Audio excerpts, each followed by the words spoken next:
తెల్లవారుజాము 4 గంటలకు లేచి అభిషేకం చేయడానికి వెళ్ళేవారు. అన్ని ఏర్పాట్లు జరిగి ఉండేవి.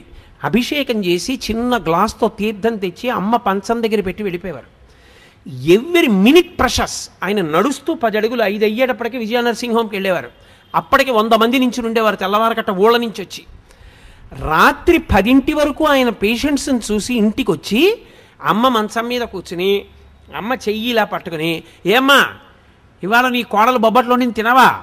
ఏం తింటాను రా, షుగర్ భయం. నీకెందుకమ్మా నేను ఉండగా, తిను ఓ బొబ్బట్ పట్టరావే అని 2 ముక్కలు అమ్మకి పెట్టి, అమ్మ నేను వేస్తాను కదా ట్యాబ్లెట్ అని ఓ ట్యాబ్లెట్ వేసేసి అమ్మతో 4 మాటలు మాట్లాడి పక్క పక్క పక్క పక్క నవ్వి పడుకుంటే, నేను ఒకసారి వాళ్ళ ఇంటికి వెడితే వాళ్ళ అమ్మగారు అన్నారు నాతో, నాయన శరీరంలో ఓపికండి బతికాను అనుకుంటున్నావా? నా కొడుకు రాత్రి ప్రతిరోజు వచ్చి కూర్చుని అమ్మ అమ్మ అంటూ మాట్లాడిన మాటలకు బతుకుతున్నానయ్యా అన్నారు ఆవిడ.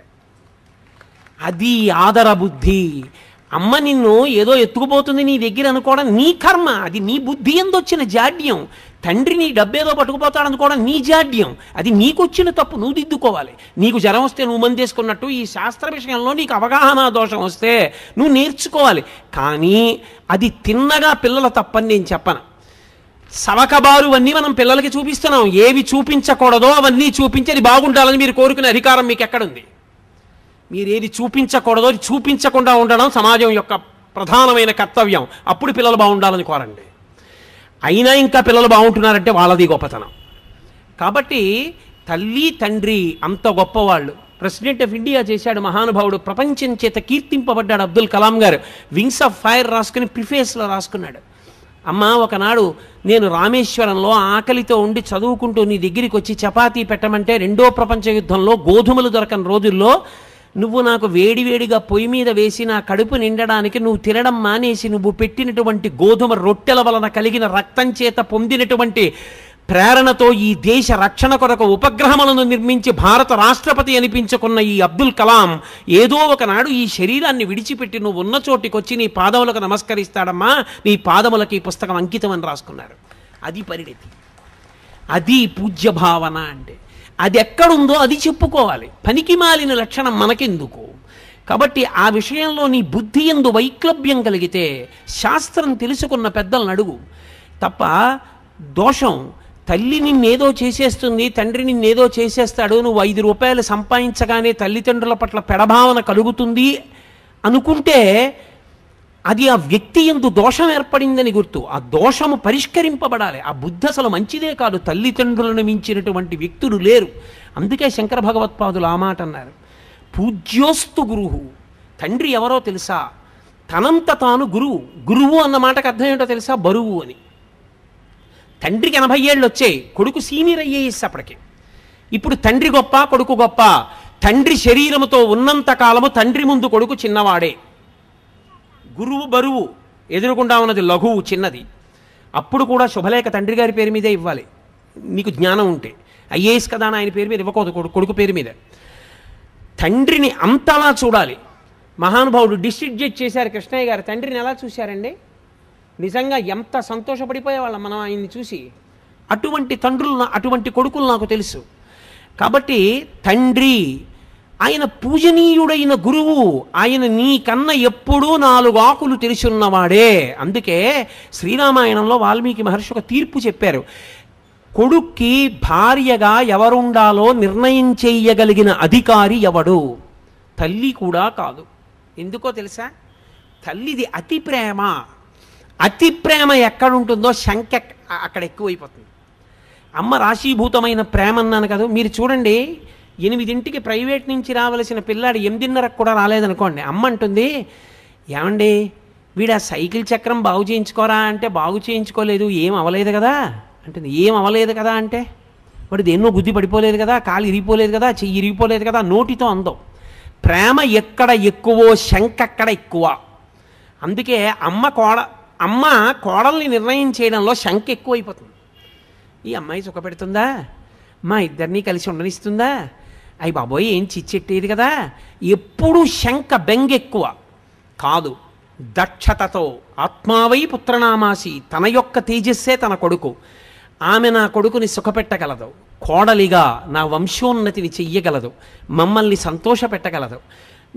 ఆ కొడుకు మనోభావాన్ని అర్థం చేసుకుని కోడల్ని తేగలిగిన వాడు తండ్రి ఒక్కడే.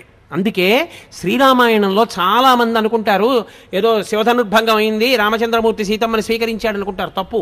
అయోధ్యకాండలో అనసూయమ్మతో చెప్పింది సీతమ్మ తల్లి, మా ఆయన నన్ను అలా పెళ్లి చేసుకోలేదమ్మా, శివధనుర్భంగం చేస్తే మా తండ్రి గారు జనక చక్రవర్తి గబగబా పూర్ణ కలశం పట్టుకుని వచ్చారు, పట్టుకొని వస్తే ఆయన ఏం స్వీకరించలేదు నన్ను. ఆయన అన్నాడు, అయోధ్యాయాః పితుశ్చందః అవిజ్ఞాయ పితుశ్చందః అయోధ్యాధిపతే ప్రభోః.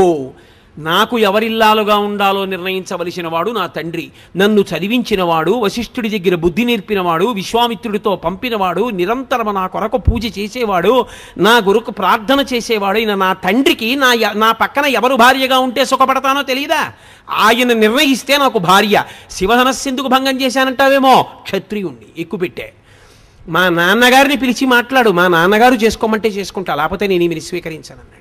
ఆవిడ చెప్పింది అనసూయమ్మతో, అయోధ్యాయాః పితుశ్చందః, మా తండ్రి ఉన్నాడు, ఆయన ఒప్పుకోవాలి, ఒప్పుకుంటే చేసుకుంటా, లేకపోతే చేసుకోనన్నాడమ్మా మా ఆయన. అందరూ సీతాకళ్యాణం అంటే వెంటనే అయిపోయింది అనుకుంటారు. అప్పుడు మా నాన్న దశరథ మహారాజు గారికి కబురు చేశారు. దశరథ మహారాజు గారు పిల్లని చూసి చాలా బాగుంది అనలేదు, పిల్లని చూసి చాలా బాగుందని మామగారు అనకూడదు. ఆయన ఎవరు? పిల్ల అంత చందాలి ఆయనకి ఎందుకు? పిల్ల యోగ్యత అంతే ఆయనకి కావలసింది.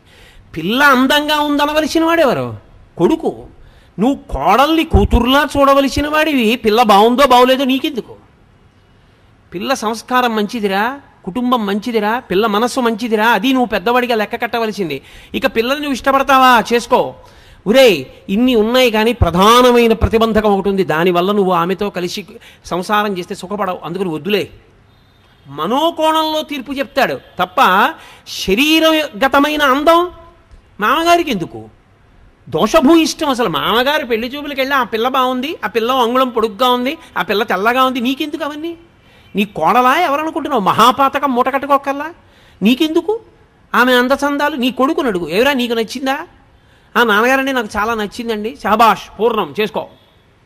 నువ్వు సంస్కారం చూడు, అందచందాలు నీ కొడుకు చూడాలి. నువ్వు చూడకూడదు, నువ్వు చేసిన కొడుకు దగ్గరికి వెళ్ళి అమ్మాయి చాలా బాగుందిరా అంటావా? గడ్డి తినడానికా నీ వయసు? దేనికి అది? అందుకోసం కాదు మామగారు, ఎవడు ఎలా ఉండాలో నేర్పింది శాస్త్రం. కాబట్టి మా ఆయన ఒప్పుకోలేదు. అప్పుడు రాముడు దశరథుడిని పిలిస్తే దశరథుడు ఏం చేశాడు? సీతమ్మని చూస్తానని సీతమ్మని చూసి బాగుందని లేదు, నేను చెప్తే నా గురించి గొప్ప అనుకుంటారు, ఇదిగో మా కులగురువుని తీసుకొచ్చా వశిష్ఠుడిని, వినండి మా వంశం గురించి అన్నాడు. వశిష్ఠుడు చెప్పాడు, ఉన్నవి లేనివి దోషాలు గుణాలు అన్నీ చెప్పాడు. అన్నీ మంచివే చెప్పలేదు. వీళ్ళ వంశంలో ఒక ఆయనకి కోపం ఎక్కువ, గురువునే శపించబోయాడు. అప్పుడు ఆ నీళ్లు ఆయన పాదాల మీద పడితే ఆయన కాళ్లే కాలిపోయి కల్మషపాదుడయ్యాడని చెప్పి అది కూడా చెప్పాడు. ఏం దాపరికం పెట్టుకోవాలా? జనకుడు తన వంశం తను చెప్పలా, పిలిచాడు పురోహితుడిని, నువ్వు చెప్పవయా మా వంశం అన్నాడు. ఇప్పుడు ఆయన చెప్పాడు. ఇప్పుడు విశ్వామిత్రుడు వశిష్ఠుడు శతానందుడు నిర్ణయం చేశారు, ఈ రెండు వంశాలు ఒకరితో ఒకరు వియ్యవందొచ్చని. పెద్దలు నిర్ణయించినారు గాన శుభలేఖమే చేసి నువ్వు ప్రేమించడం కాదు, పెద్దలు నిర్ణయించాలి.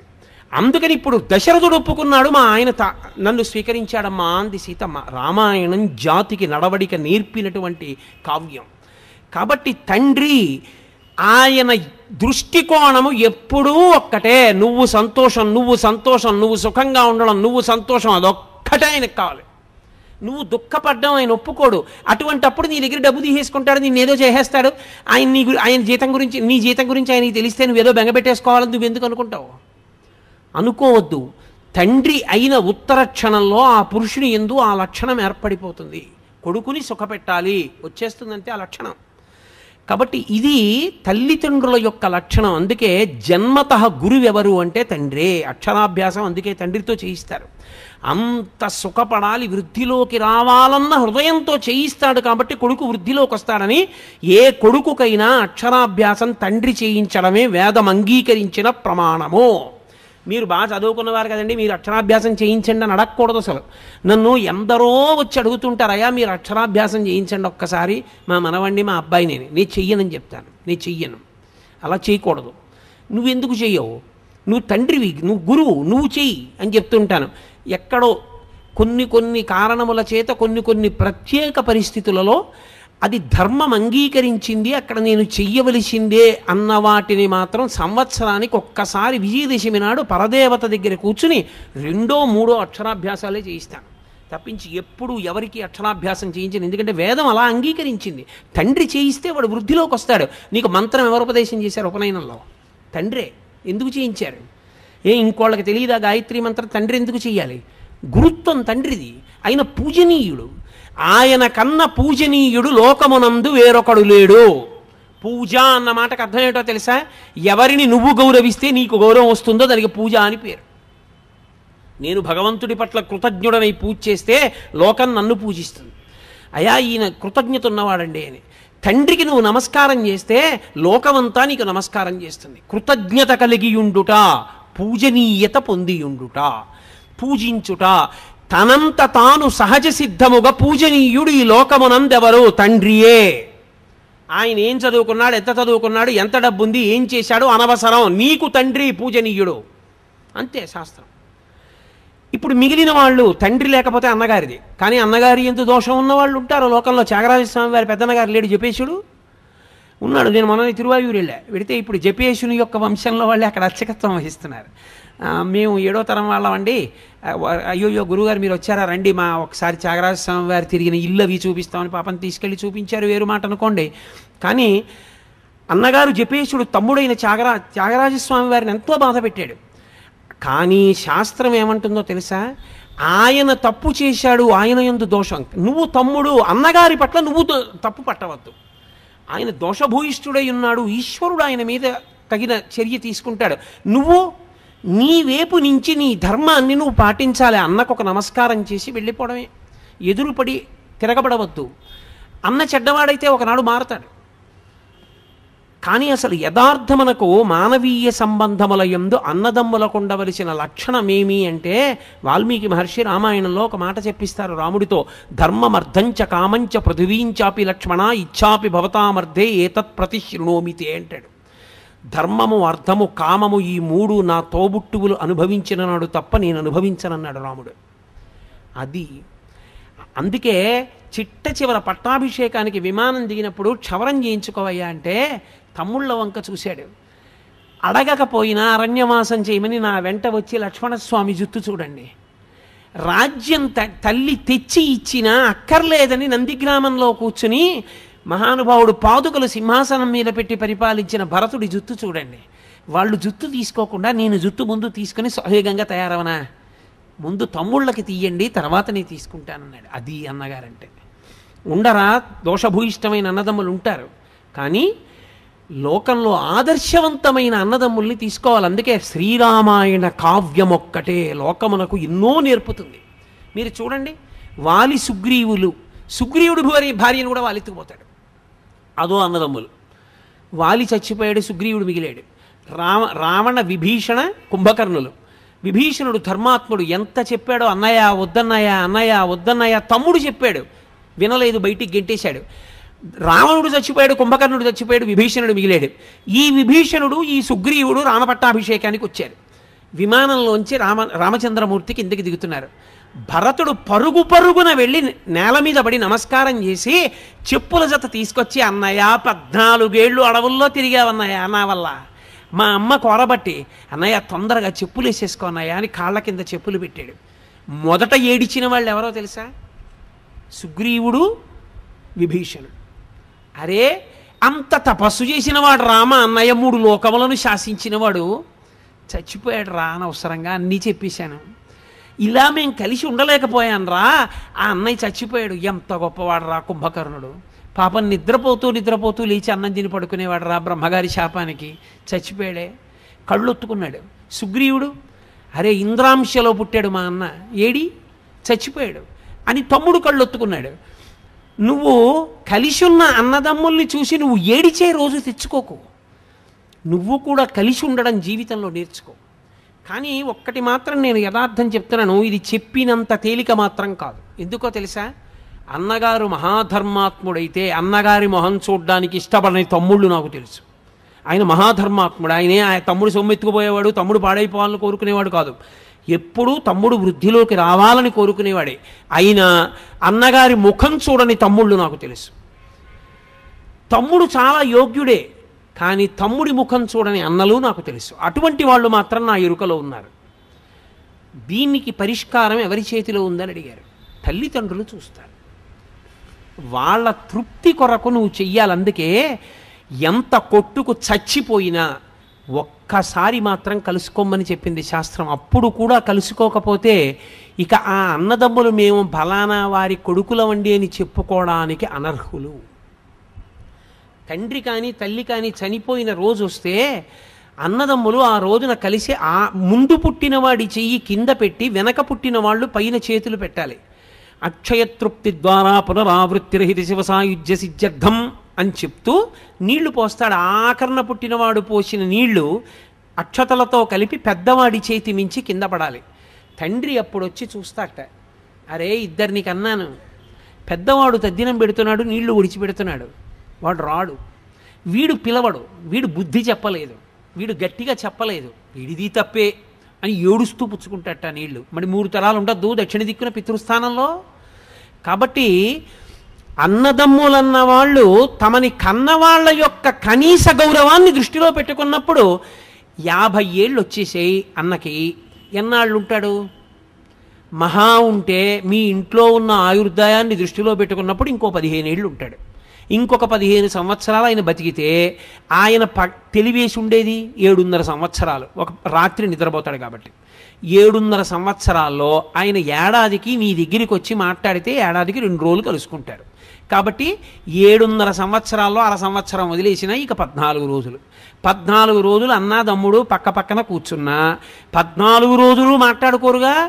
ఆయన కాలకృత్యాలు ఆయనవి, ఆయన భోజనం అయింది, ఆయన సంసారం అయింది, ఆయన పనులు అయినవి, ఈయన పనులు ఈయనవి. తీసేస్తే సగానికి 3.5 రోజులు. ఇక 50 ఏళ్ళు వచ్చిన అన్నగారు తన తమ్ముడితో కలిపి ఈ జన్మకి మేము తల్లిదండ్రుల బిడ్డలమని మాట్లాడుకునేటటువంటి అవకాశం ఏమైనా మిగిలితే 65 ఏళ్ళు బతుకుతాడు. వాళ్ళ ఇంట్లో ఉన్న ఆయుర్దాయాన్ని లెక్క కట్టినప్పుడు అనుకుంటే ఇక వాళ్ళిద్దరూ కలిసి మాట్లాడుకునేది 3 రోజులు. 3 రోజులు మాట్లాడుకునే దానికి దేనికి మీ ఇద్దరు దెబ్బలాడుకుని అన్న ముఖం చూడని తమ్ముడి దగ్గరికి వెళ్ళలేని అన్నగా మారారు. సిగ్గుపడద్దు. అది ఆ అనుబంధాన్ని అర్థం చేసుకున్నప్పుడు ఎందుకు కలిసి ఉండలేవు నువ్వు? ఎందుకు సంతోషంగా ఎక్కడ మీ ఇద్దరికి అభిప్రాయ భేదం లేదో ఆ విషయాన్ని మీ ఇద్దరు మాట్లాడుకుని వెళ్ళిపోతే సరిపోయిందిగా. ఏది అభిప్రాయ భేదమో దానికి ఎందుకు చొక్కా పట్టుకుంటారు? ఏది ఇద్దరు కలిసి ఉండగలరు. నీకు దోసకాయ పప్పు ఇష్టం, అన్నయ్య వచ్చాడు దోసకాయ పప్పు ఇవే, అన్నయ్య నీకు దోసకాయ పప్పు ఇష్టం రా, ఇంకొంచెం వేసుకో అని తమ్ముడు గరిటితో ఇలా వేశాడు అనుకోండి. 50 ఏళ్ళు దాటిపోయిన అన్నగారికి తమ్ముడు అన్నయ్య నీకు దోసకాయ పప్పు ఇష్టం అన్నయ్య అని ఒక్క గరిటె దోసకాయ పప్పు వేస్తే అన్న పొందేటటువంటి ఆనందం మీరు ఆలోచించండి. చూడవే వాడంతా గుర్తుపెట్టుకుని దోసకాయ పప్పు వేయమని నాకు దోసకాయ పప్పు వేసాడే ఎంత పొంగిపోతాడు. అది చాలు ఆయనకి ఏమైనా ఉంటే మారిపోవడానికి. అరే ఆ ఒక గరిటె దోసకాయ పప్పు అన్నయ్యని ఇంటికి పిలిచి పెట్టడానికి నీకు ఐశ్వర్యం పాడైపోయిందా? ఏమి నీ కర్మ? ఎందుకు దెబ్బలాడుకున్నావు? దేనికి మాట్లాడవు? ఇది మనసు యందు ఏర్పడినటువంటి దోషం. దీన్ని దిద్దుకోవాలి. 50 ఏళ్ళు వచ్చి నీకును 45 ఏళ్ళు వచ్చిన తమ్ముడికి ఎవరు పాఠం చెప్తారు? తెల్లవారు లేస్తే 50 మందికి నువ్వు చెప్తున్నావా? నీకెవరు చెప్తారు వచ్చి? ఇది కర్మ. దీన్ని మార్చుకోవాలి. మార్చుకుని మనసుని సంస్కరించుకోవలసి ఉంటుంది. అది లేనినాడు ఆ మానవీయ సంబంధములకు అర్థం లేదు. రాముడు ఏడిచాడు, బ్రహ్మాస్త్రం వేస్తే లక్ష్మణుడు పడిపోతే ఆయన ఏడిచిన ఏడుపు మీరు చదివితే రామాయణంలో అసలు మానవీయ సంబంధములకున్న అందం తెలుస్తుంది. ఆయన అన్నాడు, దేశే దేశే కళత్రాని దేశే దేశే చ బాంధవాహ. ఒరే నాకు భార్య లేదని బాధ లేదురా, ఇంకో దేశం పెడితే నాకు పిల్లనిస్తారా? పెళ్ళం మళ్ళీ దొరుకుతుంది అంటే సీతమ్మని తక్కువ చేశాడని కాదు, భార్య దొరుకుతుందిరా. కానీ అమ్మకి నాన్నకి పుట్టిన వాళ్ళము అన్న వాళ్ళల్లో తోడ పుట్టినవాడన్నవాడు ఇక మళ్ళీ నాకు రాడుగా, దశరథుడు చచ్చిపోయాడుగా, ఇంకెక్కడి నుంచి వస్తారా తోడ పుట్టిన వాళ్ళు? నువ్వు వెళ్ళిపోయావా నాకన్నా ముందని ఏడిచాడు. అది అన్నదమ్ములంటే. రామాయణాన్ని మీరు చదివితే అసలు ఒక అన్నగా, ఒక తమ్ముడిగా, ఒక కొడుకుగా, ఒక బావగా, ఒక అల్లుడిగా అసలు ఎలా నిలబడాలో, ఎలా మాట్లాడాలో, ఎలా ప్రవర్తించాలో అర్థమవుతుంది. ఈ దేశానికి వచ్చిన పెద్ద దరిద్రం ఎక్కడొచ్చిందంటే రామాయణ భారత భాగవతములు లౌకిక రాజ్యం అన్న పేరుతో చెప్పకూడదన్న మాట పిల్లలకి ఎప్పుడు ప్రారంభమైందో అక్కడ ప్రారంభమైంది పతనం. రామాయణ భారత భాగవతాలు పిల్లలకి చెప్పడం పాఠ్యాంశములుగా మారితే అప్పుడు నిజంగా అర్థమవుతుంది. సుఖమన్న మాటకు అర్థం ఏమిటో రామాయణం వింటే అర్థమవుతుంది. ఒక్క మాట అన్నాడు దశరథుడు, ఒరే నాన్న నేను కైకమ్మకి మాట ఇచ్చానని కదా వెళ్ళిపోతున్నావు, ఒక్క పని చేయరా, నేను కైకమ్మకి మాట ఇచ్చాను, రాజ్యం తీసేసుకోమని అయిపోయిందిగా, నా పని అయిపోయింది, ఒక్క పని చేయి, రాజ్యం క్షత్రియ భోజ్యం, నేను 60,000 సంవత్సరముల వయస్సు పెద్దవాణ్ణి అయిపోయాను, నీ ముందు నిలబడి యుద్ధం చేయలేను, యుద్ధం చేసి బాణాలతో నన్ను కొట్టేసి బంధీకృతుణ్ణి చేసి కారాగారంలో పరేసి రాజ్యం తీసేసుకోరా, నేను కారాగారపు ఊచల్లోంచి నిన్ను చూస్తూ బతికేస్తాను రా, నిన్ను చూడకుండా ఉండలేను రా అన్నాడు. అది తండ్రి అంటే కొడుకన్న రామచంద్రమూర్తి అన్నారు, నాన్న తండ్రిని సత్యవాక్య పరిపాలకుణ్ణి చేసి తండ్రిని ఊర్ధ్వలోకముల యందు నిలబెట్టినవాడు కొడుకు, అంతేగాని రాజ్యం కోసం అలా చేయనా, వద్దు నాన్న, ఎన్నాళ్ళు 14 ఏళ్ళు తిరిగి వచ్చేస్తానని వెళ్ళిపోయాడు. అది కొడుకు, అది తండ్రి. రామాయణం చెప్పకుండా చెప్తుంది రాముడంటే తండ్రి అంటే ఏమిటో, కొడుకంటే ఏమిటో. తండ్రి ఎంత వెంపర్లాడతాడో రామాయణంలో ఒక మాట చెప్తాను మీకు. కౌసల్య వెళుతోంది, రాముడు అక్కడ కొండ మీద ఉన్నాడని తెలిసి దర్భలు దక్షిణ దిక్కుకి కొసలుండేటట్టుగా పెట్టబడి దాని మీద గారపిండి ముద్దలు కనబడ్డాయి. కౌసల్య నేల మీద పడి గుండెలు బాదుకుని ఏడిచింది. నా కొడుకు రాముడు గారపిండి ముద్ద తింటున్నాడు, తినడానికి పళ్ళు కూడా లేవన్నమాట అంది. ఎలా తెలుసని అడిగారు. కొసలు దక్షిణ దిక్కుకున్నాయి అంటే తద్దినం పెట్టాడు. ఎవరికి పెడతాడు? తండ్రికి పెట్టాడు. చచ్చిపోయాడని తెలిసింది. తను ఏం తింటున్నాడో దాంతోనే తద్దినం పెట్టాలి. తండ్రి చనిపోయిన తరువాత కూడా కొడుకు ఏది తింటున్నాడో అంతకన్నా ఎక్కువ పెట్టమని అడగడం, అప్పు చేసి తద్దినం పెట్టమని కూడా అడగడం. అందుకే తండ్రికి తద్దినం పెట్టేటటువంటి మార్గం చెప్పింది. నువ్వు తద్దినం కూడా పెట్టలేకపోతే, నాన్నగారి తద్దినం కూడా పెట్టలేకపోతే, తద్దినం వచ్చిన తిథి నాడు మధ్యాహ్నం 12 గంటలకి లేచి నిలబడి గుమ్మం వంక 2 చేతులు ఇలా అంటే చాలు, తండ్రి సంతోషపడిపోయి ఆశీర్వచనం చేసి వెళ్ళిపోతాడు. నాన్నగారండి ఏమీ లేదు పెట్టడానికి అని ఇలా అంటే చాలు, ఆశీర్వచనం చేస్తాడని వేదం చెప్తోంది. అమావాస్య నాడు 12ంటికి అలా చెప్పమని చెప్పింది, పితృతిథి కాబట్టి. తండ్రి పెట్టమని అడిగేవాడు కాడు. తండ్రి నీకేదుందో దాంతో పెట్టు, అది శ్రాద్ధము. శ్రద్ధ సా శ్రద్ధ కలితా సిద్ధి ఇలా వస్తూపలభ్యతే అంటారు శంకరులు. అది తండ్రితనం అంటే. శరీరం విడిచిపెట్టాక కూడా కొడుకు గురించి అలా ఆలోచిస్తాడు. నా కొడుకు గారపిండి ముద్దలు తింటున్నాడు, అందుకే గారపిండి ముద్దలతో తద్దినం పెట్టాడని ఏడిచింది కౌసల్య. రామాయణాన్ని రామాయణంగా మీరు చదవండి. మానవీయ సంబంధముల గురించి కోటేశ్వరరావు ఉపన్యాసం చెప్పక్కర్లేదు. రామాయణం చదువుకోకపోవడం, కోట్ల రూపాయల ఆస్తి ఉన్నా, ఇంట్లో ఎన్ని పనికిమాలిన వస్తువులున్నా శ్రీరామాయణం 7 కాండలు కనపడకపోవడమే జాతి దరిద్రానికి కారణం. శ్రీరామాయణం చదువుకోవడం అలవాటైతే నువ్వు ఎలా బ్రతకాలో అలా బ్రతకగలవు. నీకెవ్వరూ ఏమీ చెప్పక్కర్లేదు. ఒరే నాన్న నువ్వు ఇలా ఉండరా అని చెప్పక్కర్లా. మంచి కొడుకు, మంచి అల్లుడు, మంచి తమ్ముడు, మంచి అన్న, మంచి పౌరుడు అన్నీ నువ్వే. అది తల్లిదండ్రులంటే. కాబట్టి తల్లిదండ్రులను నింద చేయవద్దు. పరమ పూజనీయుడు తండ్రి. ఇంకింతకన్నా ఏం చెప్పాలి తండ్రి గురించి? ఎక్కడ శాస్త్రాలు తక్కువ చేసి చెప్పాయి. నువ్వు చదువుకోపోతే నీ తప్పు. శాస్త్రం మీదకి ఎందుకు నెడతావు? తల్లితో సమానమైన స్థానము తండ్రికి కల్పించలేదు అని నువ్వు తీర్పోటా మళ్ళీని. ఎక్కడా అలా చెప్పలేదు. అలా చెబితే నేను అంగీకరించను. ఎందుచేత ఏ పురాణము, ఏ కావ్యము, ఏ స్మృతి, ఏ ఉపనిషత్తు అలా చెప్పలేదు.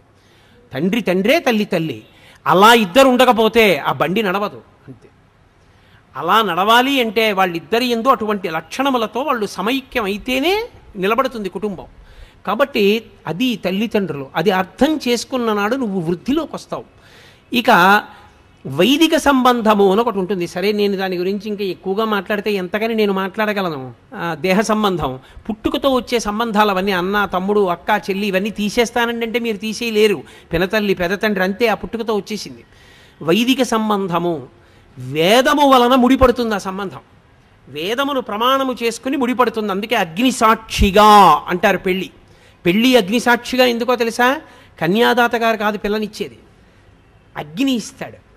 అగ్ని ఇస్తే నువ్వు పుచ్చుకున్నావు కాబట్టి వృద్ధి. అందుకే అర్ధరాత్రి 1 గంటకి సుముహూర్తం పూర్తయినా ప్రధాన హోమం చేయించేస్తారు. వివాహమునందు బాగా జ్ఞాపకం పెట్టుకోండి నేను చెప్పే మాట.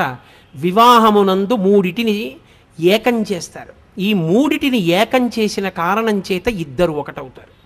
ఏ 3 ఏకం చేస్తారు అని అడిగారు. వేదమంత్రములను ప్రమాణముగా, వేదమును సాక్ష్యముగా, అగ్నిహోత్రుణ్ణి ప్రధానమైన దేవతగా స్వీకరించి 3 కలుపుతారు. ఏకపాత్రా భోజనము, పెళ్ళైన రోజు కాదు, యథార్థమునకు భర్త తిన్న విస్తట్లో భార్య తినేది పూర్వం. నాకు బాగా తెలుసు. పత్నీభాగం అని బూరె తిని చాలా బాగుందనుకోండి బూరి, ఆయన రెండో బూరె వేయమని నెయ్యి వేయించుకొని బూరి సగం తిని వదిలిపెడతాడు. అర్థం ఏమిటో తెలుసా? చాలా బాగుంది బూరి, నీకోసం వదిలేను. ఆ ప్రేమతో కలగలుపుకుని తింటుంది భార్య ఆ విస్తట్లో. అందరి పత్ని భాగం వదిలేడండి ఆయన అని వెటకారం ఆడతారు ఇప్పటికీ.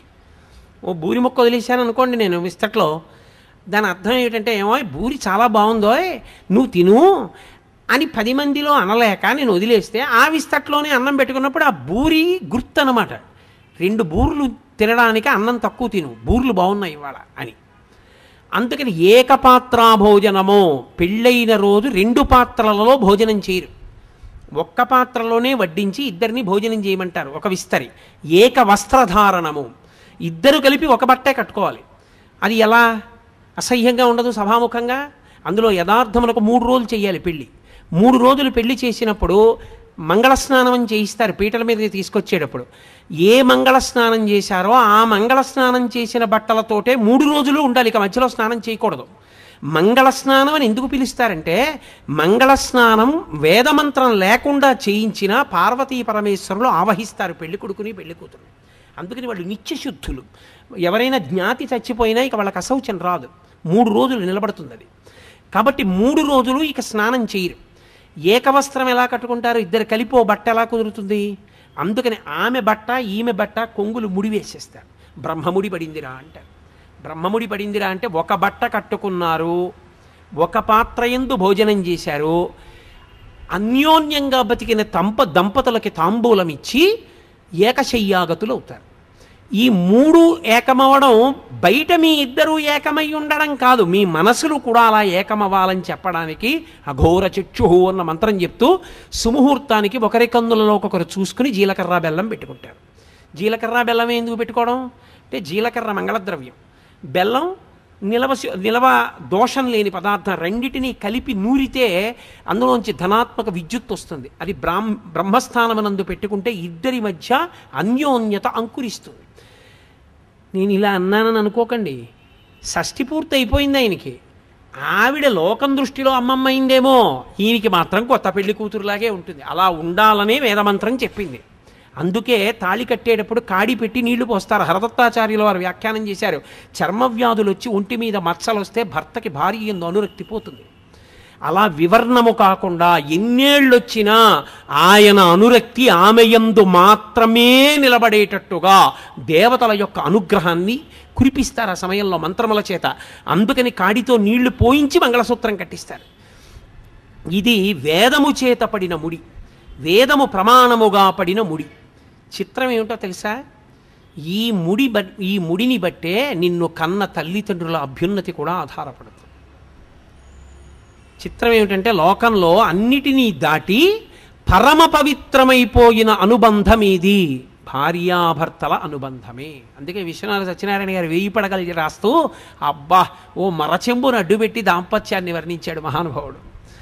కాబట్టి వాళ్ళిద్దరి మధ్య పెరుగుతున్న కొద్దీ అనుబంధం, మొదట్లో ఇద్దరి మధ్య ఆకర్షణ కారణం అవుతుంది, కానీ షష్ఠి పూర్తికి వచ్చేటప్పటికి ఆ దంపతుల యొక్క లక్షణం ఎలా ఉంటుందో చెప్పారు. అసలే అది కొత్తపల్లి కొబ్బరి మామిడి పండు మా గోదావరి జిల్లాలో దొరుకుతుంది. అబ్బో ఎంత రుచో, అది ముగ్గిపోయింది సువాసన. ఏదో పరక మామిడి పళ్ళు కొన్నాడు, 13 మామిడి పళ్ళు తెచ్చి పైన గడ్డేసి సర్దుతున్నాడు. కింద తేనె జాడి ఉంది, రోజు శివాడికి అభిషేకం చేసుకోవడానికి పుట్ట తేనె తెచ్చాడు, అక్కడ పెట్టాడు. ఈ 13 పళ్ళు పేరుస్తుండగా ఓ పండు జారి టపుక్కుని నేతి జాడీలో పడిపోయింది. ఆయన చూసుకోలేదు, ఇలా చూసి పళ్ళన్నీ తీసి పైన పేర్చాడు. 12 ఇచ్చాడు. చూసావా ధూర్తుడు, నేను లెక్క పెట్టలేదు, 13వ పండు పోయింది, వాడు ఇవ్వలేదు అనుకున్నాడు. సరే 12 పళ్ళు తినేశాడు. ఇక సోమవారం అభిషేకం చేస్తాడు. 2 సోమవారాలు ఊళ్ళో లేడు. 3వ సోమవారం వచ్చి అభిషేకం చేద్దామని నేతి జాడీలో పాత్ర ముంచాడు. ఇప్పుడు అందులోంచి మామిడి పండు పైకి వచ్చింది. అసలే కొత్తపల్లి కొబ్బరి, దాని మీద ముగ్గిపోయింది. 2 వారాలు తేనెలో ఉండిపోయింది. ఇప్పుడు దాని రుచికి కొత్తపల్లి కొబ్బరి ముగ్గని పండుకి సామ్యం ఉంటుందా? షష్ఠి పూర్తి నాటి అనుబంధం అది. అప్పటికి ఆయన అంటాడు, ఇంత పిచ్చిది ఏమిటో పర్వాలేదులేండి, కొడుకు జాగ్రత్తగా చూస్తాడు అంటాడు.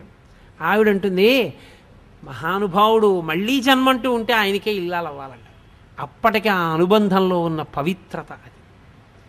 కాబట్టి ఆ భార్యాభర్తల సంబంధం ఉందే అసలు అద్వితీయం. అనసూయమ్మ రామాయణంలో మాట ఉంది, అమ్మా నేను నీతో ఒక మాట చెప్తానని సీతమ్మతో చెప్తూ అంది, అనుశిష్టాం, నేను లోకంలో అత్యంత గొప్ప వ్యక్తి అని చెప్పదగిన వాడంటూ ఉంటే తప కృతమిహావ్యయం అంది. రాశీభూతమైన తపస్సెవరో తెలుసా? భర్తయే.